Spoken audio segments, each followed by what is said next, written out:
Good morning, everybody. As we go to the chitas of today, we are holding in the book of Exodus. We are holding the portion of Pashas Truma, which is on. We're holding on we are holding on chapter 26, verse number 15.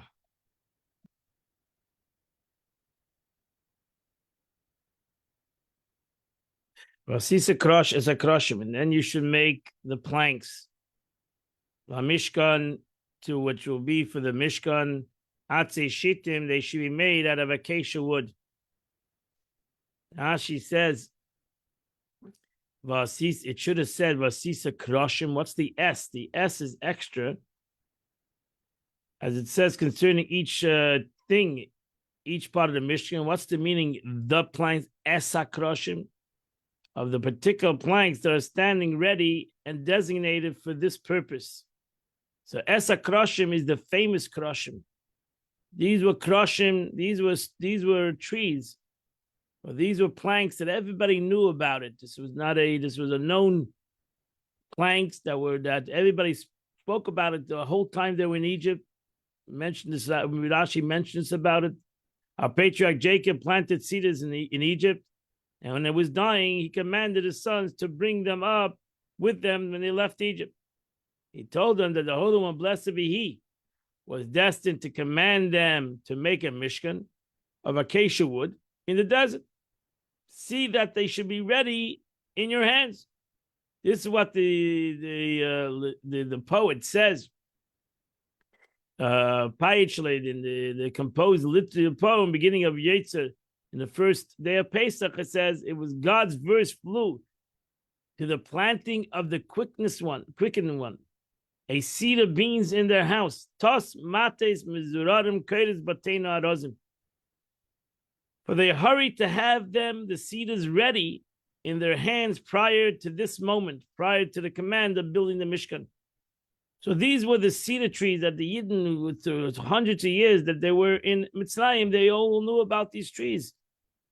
That's since they all were given hope already that is going to be redeemed from Galus. Atze Shittim, upright. The length of the plank shall be perpendicular to each other. And the walls of the Mishkan, you should not make the walls of horizontal planks, so that the width of the plank will be along the height of the wall. One plank lying upon the other plank. It has to be standing planks. The way they make homes with wood, they put wood on the this needs to be vertical. 10 cubits needs to be the length of each plank. And a cubit and a half needs to be the width of each plank. Now she says, Lamadnu, from here we learned that the height of the Mishkan was 10 cubits. Question is, how much is an amma? That's the question. Between 12 and 24 inches. So between those two numbers, a couple of different arguments in the sages exactly how much an amma is. And the width of each plank was an amma and a half. From here we learned that the length of the Mishkan, which corresponds to 20 planks, were on the northern and the southern side, was 30 cubits. So now we know that the length of the Mishkan, which had 20 planks on each side, from the south to the north, was 20 planks. 20 planks is 30 amas. So it was at least 32 feet. They said could be longer. Each plank had 2 square pegs. Mushulaves. They were next to each other, one even with the other. That's what you do to all the planks. They had 2 pegs.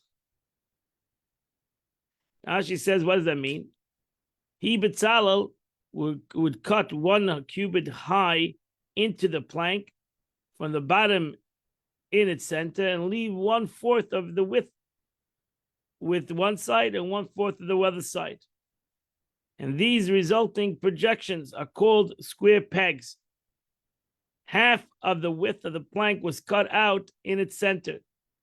A keresh refers to the remaining after it was cut from both sides. When the width was cut, the remaining, the result was the half of the width of the plank, middle, and half of the cubit in the plank at the end.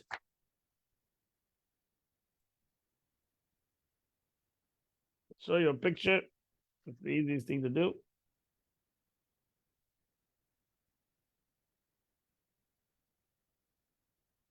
These are yades.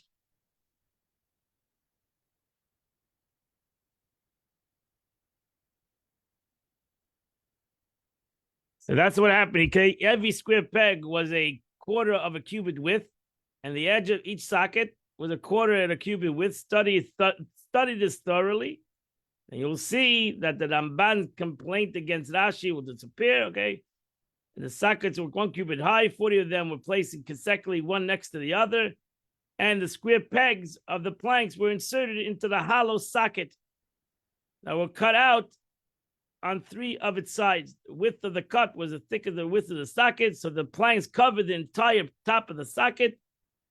And that's what it is. So 2 fingers, each finger went into a socket. So as the title will tell you, every socket, every plank had two adonim, two gold sockets. So mishulaves, the means they made like rungs on a ladder, separate from another, with their end planned off. It's inserted into the openings of the sockets, like a rung that is inserted into a hole. Now it says 1 square peg was aligned opposite the other, so that the cut away apart would be even, one with the measurement of the other, so that the 2 square pegs, one shall not be pulled more towards the inside and one pulled towards the outside. They were made sure to be exactly the same. Vasi says in verse 18, Vasi says, Mishkan Esim Keresh. You shall make the planks of the Mishkan 20. Lefas Negba, Teimana, 20 planks to the southern side of the Mishkan. Now she says, when it says Lefas, Peya is a corner. This use, Peya, is not expression meaning corner, rather it means over here to the side. So in general, Peya means a corner. Over here is to the side, to the southern side. And since you have 20 kroshim to the southern side, you have to have 40 sockets of silver.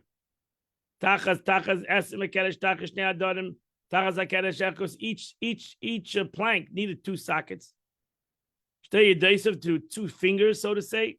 And 2 sockets for the 2 fingers. So you had 20 planks and 40 sockets to the southern side.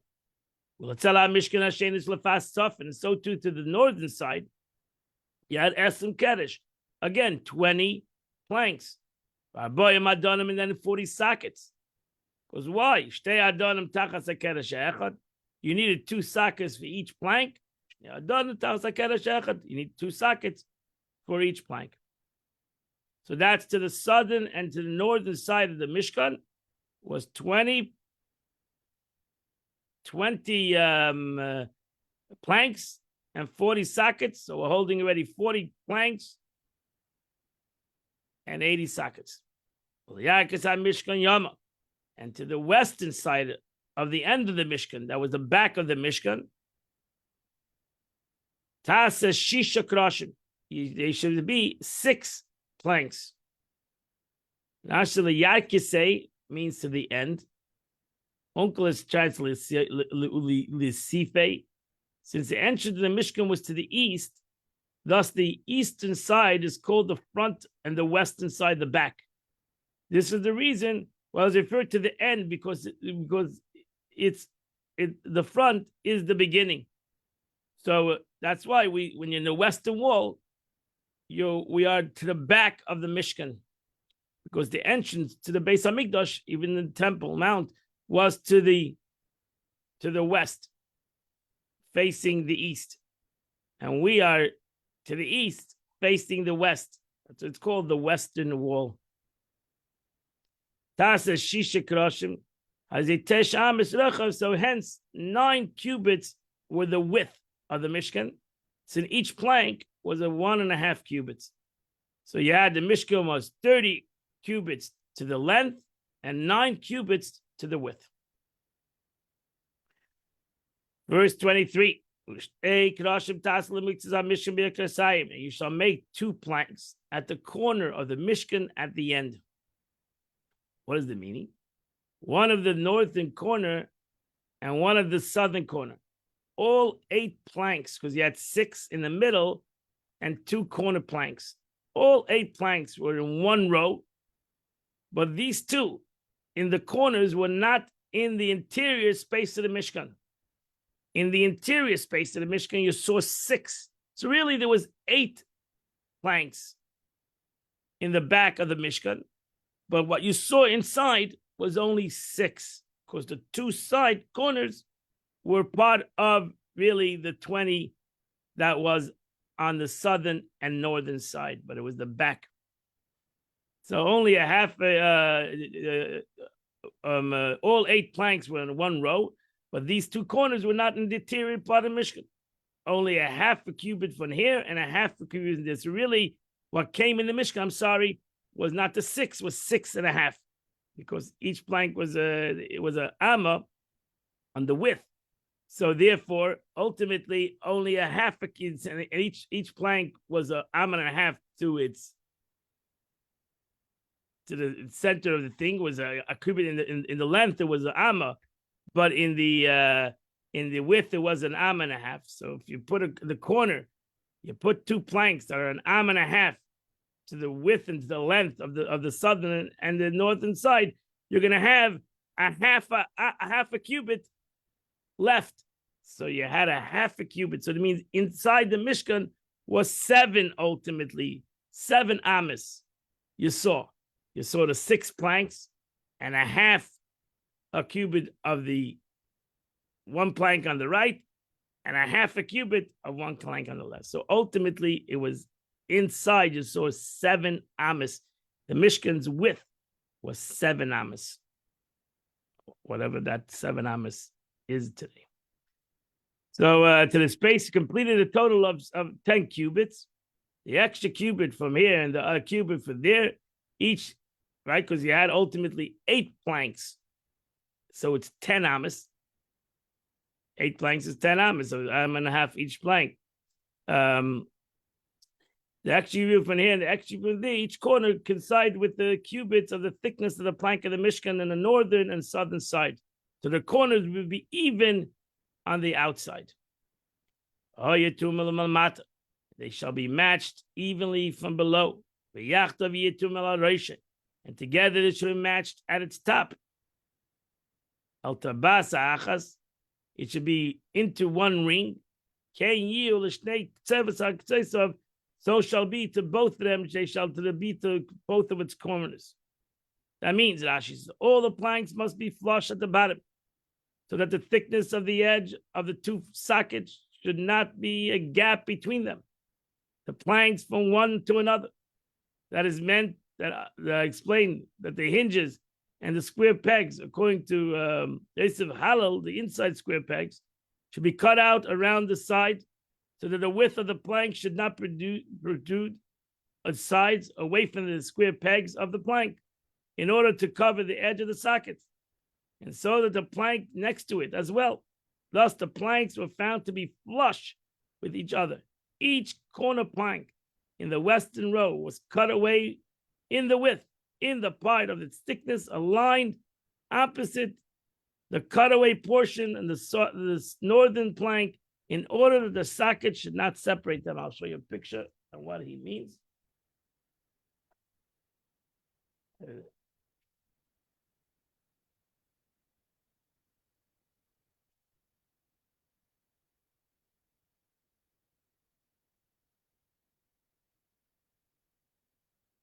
That was the corner. Oops, am I getting the picture? Yeah, that was the corner.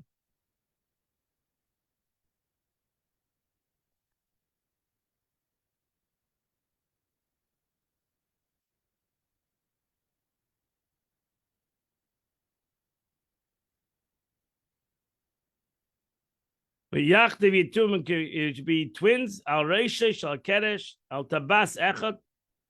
Every plank was cut away a little bit on top. I'll see another picture. It's not on it means. It cut away a little bit on top. So besides being connected on the bottom with Adonim, they were connected on top with this cutout. I hope you can see that cutout on top. And they would put a ring into the top corner of the top of the Kaddish, and it would be also make sure that the Mishkan was totally solidly connected. That there was no separation between one plank and another plank. Ken Yilishneim, for the two planks at the corner, for the plank of the western and in the northern end, and to the western plank and to its two corners. And there shall be the 8 planks and their silver sockets. Shisha Adonim, 16 sockets. Two sockets for each plank. 2 sockets for each plank. Rashi says those are the same ones mentioned above. You shall make 6 planks. You have to make 2 planks at the corner of the Mishkan at the end. Thereby, there were 8 planks in the western wall. The following is the Mishnah concerning to making the order of the planks.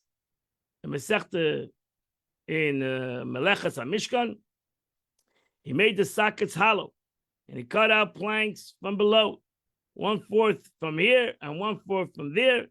The cutting areas was 1.5 in the middle. He made it for the planks 2 square pegs, like a sort of 2 legs.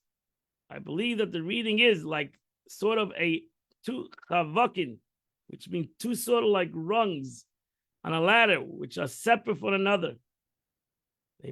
And planned in order to insert it into a hollow of the socket, like the rung which is inserted into a hole of a ladder. We mentioned this before. The word meshulavis, made like a sort of a rung. He would insert them in his square pegs into 2 sockets, as it says, 2 sockets, 2 sockets. And it would cut away the top of the plank, the width of a finger on one side and the width of a finger to the other side. And he would insert again a golden ring. So it was connected on the bottom in these sockets, and it was connected on the top with a ring that would unite the top and the bottom. And that's how he kept it together. And then you shall make acacia bars out of wood. Hamisha lakasha mishkan, lakasha itzela mishkan echad. 5 for the planks on the side of the Mishkan. So this is again a little difficult over here.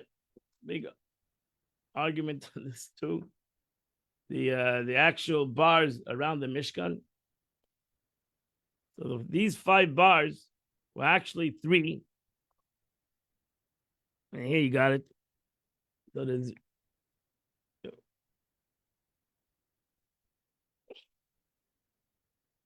here you have 3 bars. 1, 2, and the one in the middle. You see the dots? That went through the middle of the Mishkan. You couldn't see that bar. So you saw the 2 bars, one on top and one on the bottom, and one in the middle, called the Bria Chatichain, which he's going to mention. So there was 3 bars around the Mishkan. That was another way to unite the Mishkan as one. So these 5 bars were actually 3, but the top and the bottom bars were made 2 segments. One part would penetrate half of the wall, and the other would penetrate half of the wall's length. One part of the bar was inserted into a ring from one side, and the other was inserted into a ring from the other side of the part of the bar, reached the other. Thus, the top 1 bar and the bottom 1 bar were actually 2. But actually, they were 4. But the length of the middle bar ran along the entire wall and penetrate from one end to the other end. And that was the middle bar. That was the Bria Chatichain that went through the whole temple, the whole Mishkan. So it extends, penetrate from one side to the other side. Top and the bottom bars had rings on the planks, which were to be inserted. 2 rings for each plank, attached by 3 places within a cubit, 10 cubits. And the height of the plank of the part, the highest ring, and the top of the part for the lowest ring. Each part was from the top, and one part from the lowest ring at the bottom. Each part was 1/4 of a length of the plank, and there were 2 parts between one ring and the other ring, so that all the rings were aligned with one another. The middle bar, however, had no rings, but the planks were pierced through their thickness, and the middle bar was inserted in them by a way of the hole that went into the middle of the keresh plank, which were aligned one opposite the other. This is the meaning what it says in the midst of the plank. The highest and the lowest bar on the north and the southern part were each 15 feet long, 15 cubits long. And the middle bar was 30 cubits long. This is the meaning in the end to the other end, from east to west. Regarding the 5 bars were on the west, top and the bottom were 6 cubits long, and the middle one was 12 cubits long, corresponding to the width of the 8 planks, as explained in Masechta Melechas HaMishkan. And then you should make 5 bars. The plank of the second side of the Mishkan. Tell the 5 bars for the planks of the rear side of the Mishkan and the east side. And the middle bar, the Seich HaKroshim, that went through in the midst of all the planks, min HaKotze el HaKotze, from one side to the other side. Verse 29, pieces of, and all these planks you should cover with gold. As Tabesayim, all their holders, tassas of, everything's gold. Batel abrichim, which will hold us to the bars. Pieces abrichim zav, you should cover the bars with gold. This is a golden building. The rings shall be made out of, you shall make them. All the holders and the bars should be gold. She says this does not mean that the gold was attached into the bar, but the bars had no covering. But Tzalel attached something to the plank akin to 2 tubes of gold, something like 2 halves of a hollow reed, and he attached them to the sides of the rings, the length filling the entire width of the plank, and the rings to the one side and the other side. The bar was inserted into the tube. That's why you had 5, because you had the gold ring and the bar that went in the ring. So that's the whole thing here. So it looked like a golden bar, but really there was in this bar I'll show you the better picture. Here's the Briach HaTichin. Here's the bar that went into the middle, that went through the whole Mishkan. Here's a better picture. So that was the gold rings and the bar of gold, and then ultimately the wood bar that went through the middle.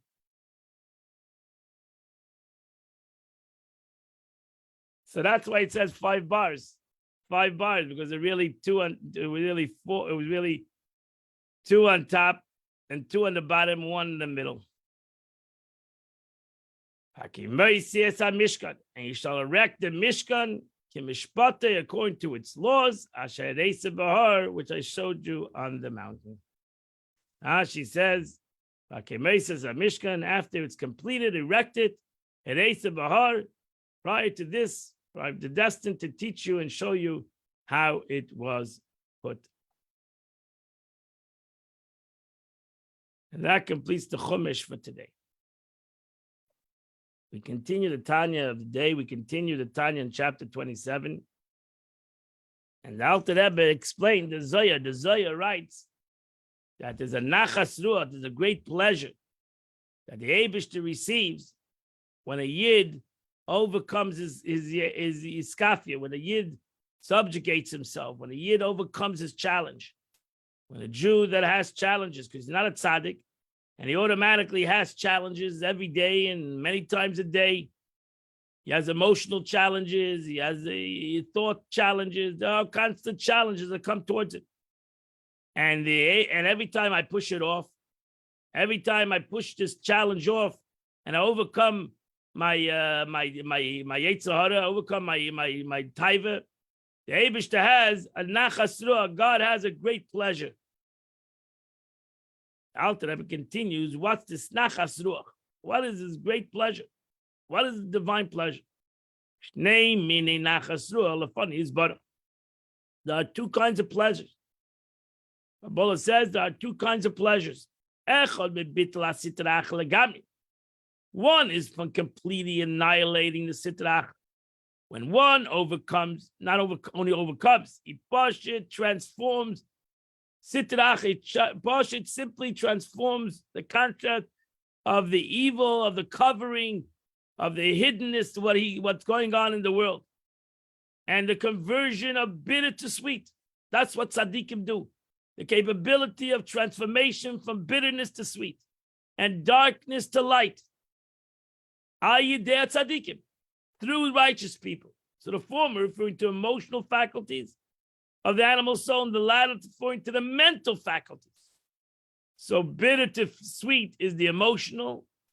From bitter to sweet, the transformation of my emotions from bitterness, for whatever reason that I am bitter as an emotional person, I transform it to sweetness, or in the concept of mental, that I'm in darkness, and the capability of transformation of darkness into light. That is the avodah of a tzaddik. That's the avodah. That's why there are tzaddikim, righteous people in this world, to simply make the world a sweeter world, to simply transform the world. Shane is in the second. That's a different, two different concepts. You have this word over here. Ishapcha. The previous statement is transformation. When we get rid of, or we transform bitterness to sweetness. And now we have the second word, iskafia. Iskafia, that means to subdued. I'm not going to transform it. I'm going to control it. I'm going to keep it in its right place. I'm going to make sure to use it out. And that is the second level. The second, when the sitrach is subdued while it's still in strongest and most powerful. And it's this Yetzer Hara, my desire is not running away. It's soaring like an eagle. And I subdue it. I don't get rid of it. And that's why it might pick itself up again. Not it might, it surely will. Because I have not transformed my nefesh habahamis. I have not transformed this desire to make it from bitter to sweet, to make it from dark to light. It has not. It's still dark, still bitter. But I transform, I control it. I control it. That's like taking a salt, for example, and mixing it together with food. Now you can eat it. You can eat it. If I separate the salt from the food, it's going to be back bitter. But when I mix it together with food, now not only it's bitter, the food tastes good. And that is the way you should do things. That's the concept of taking something and not transforming the salt into sugar. That is considered taking salt and using it out for its best. What would food taste like without salt? But can you imagine eating salt? That's why you don't make a bracha on salt. Because it's not a food that you eat. It's hard to eat, the straight salt. But you take salt, you put it together with something else. Now you use the salt out to its best capability and to what salt should do, and to make flavor the food. And that's also matamin. That's also a delight. That's also a great delight.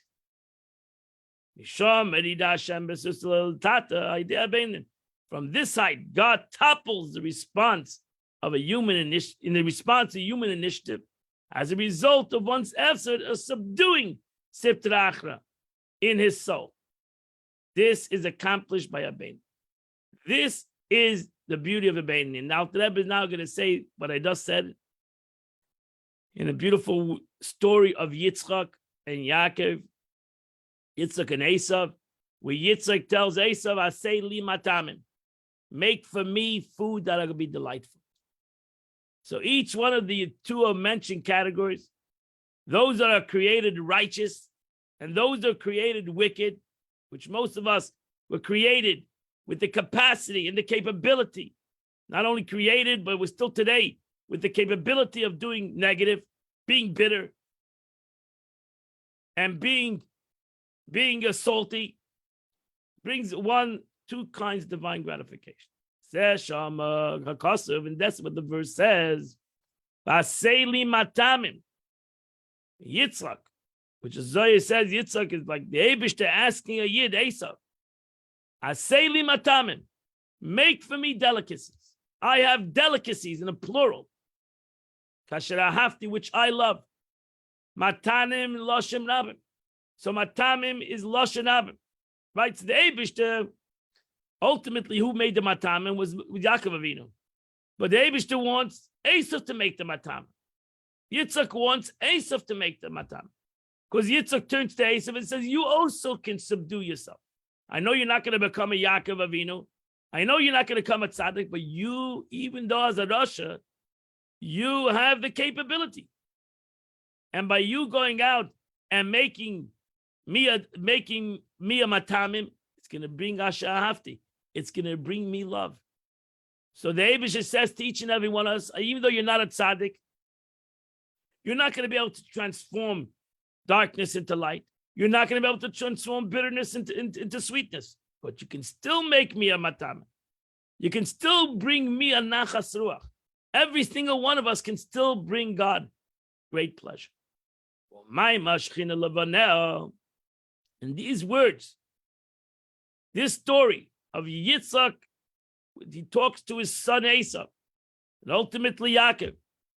Is the Eibishter. The Zohar says is God talking to the Jewish people. Klolis Yisrael, all Jews.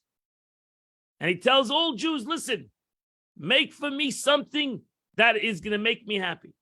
Tzaddikim through their avodah of transformation, and regular people like us through the concept of askafia, through the concept of controlling oneself and overcoming one's challenges.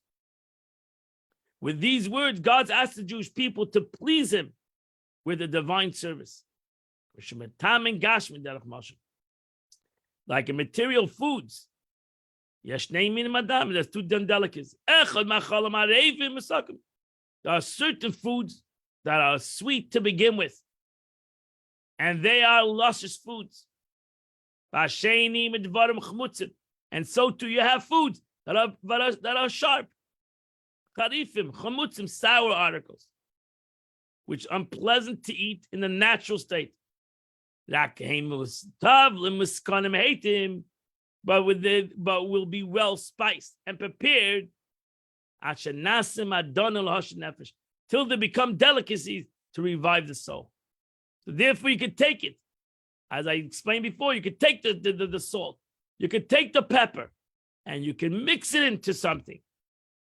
And you work on it, and you subdue it. You subdue the bitterness. You harness it. That would be the better word. You harness the bitterness. You harness the sharpness, so they can become a delicious food. So one is provided tzaddikim who occupied solely with the matters are good and sweet. Tzaddikim deal only with sweetness of the world. They transform everything to sweet. Holy matters. Having conquered the evil and animal soul, they no longer need to grapple with the sitrach. The divine servant consists of increasing light and holiness. Second kind of delicacy is provided by us, Beinim. who are occupied with bitter matters, with battling against, what are the bitter matters? Battling against our sitra achra in their soul, and with the evil thoughts that it spawns. So this is, we deal with sharp stuff. And the Eibishter says, if you can harness it. If you can take the sharpness and harness it to make a beautiful dish, that's a nachas ruach. That's a great pleasure. That is also a beautiful, tasty food for me.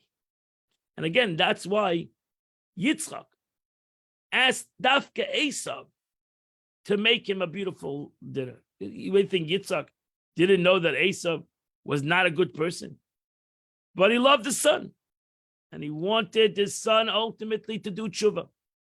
And he told the son, I'm not telling you, you're going to come a tzaddik.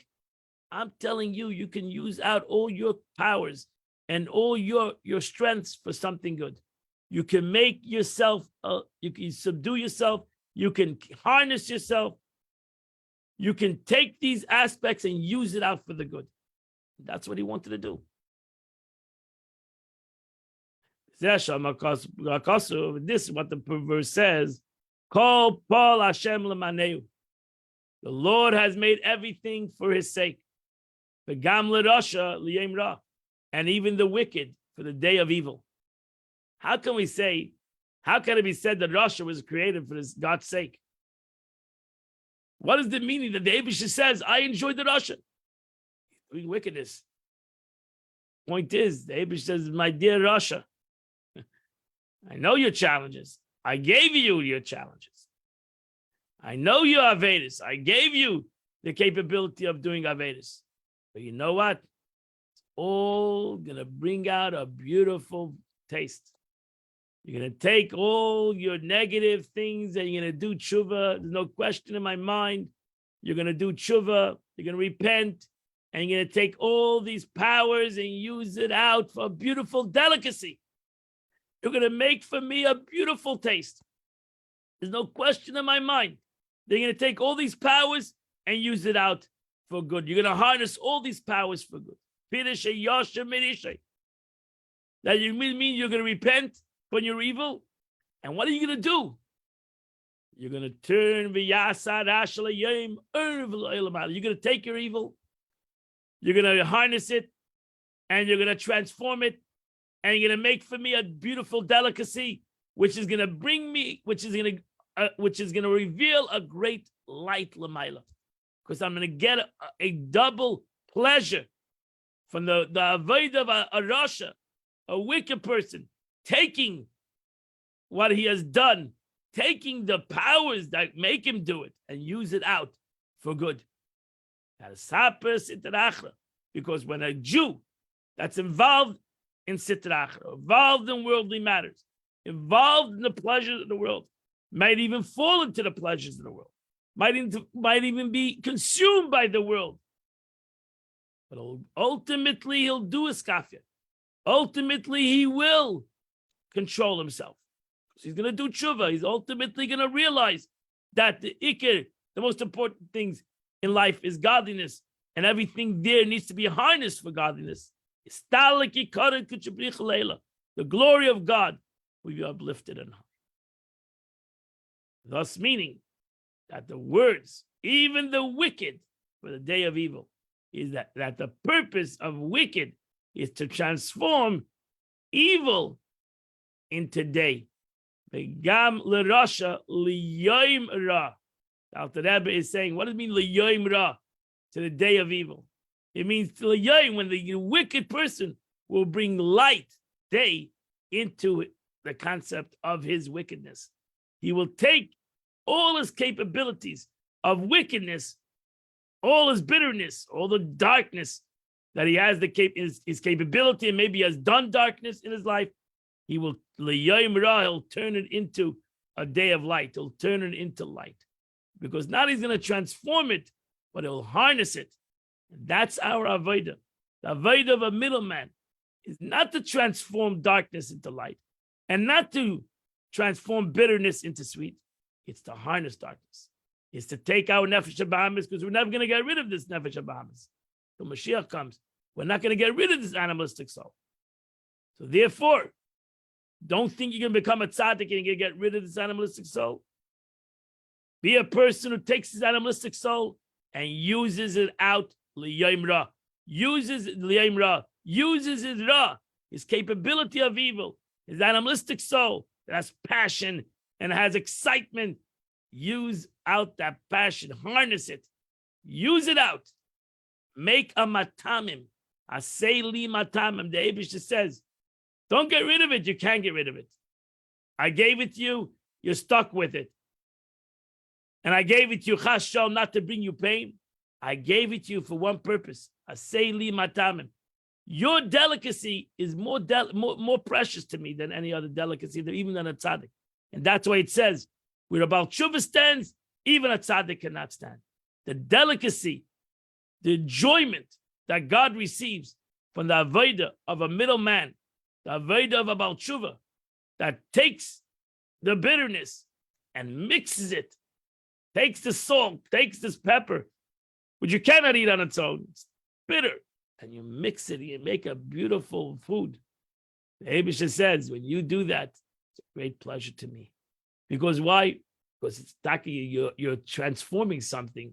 You're in essence harnessing something. You're not changing it. You're harnessing something. You're taking the power of this taiva, the power of this harshness, and you're harnessing it for something else. And that's a great matam. That's a great nachas ruach. That's a great delight to me. And that's a beautiful teaching of the Alter Rebbe. One of the beautiful teachings of the Alter Rebbe in Tanya is what we learned today. We comprehended and taken into our lives and realized the importance of us. That's not only the tzaddikim that give the Eibishter delight and joy, but it's simply ourselves, that we take our darkness and our bitterness, whatever we have in the world, and we transform it, we bring it together with something else. We make a beautiful, we harness it, we use it out for something else. For Kedusha self, for the holiness, for the service of God, is a great delight to HaKadosh Baruch Hu. Today is the 5th day of the month. In Tehillim, it's chapter 29 to chapter 34. Chapter 29, chapter 34. I want to invite everybody tonight.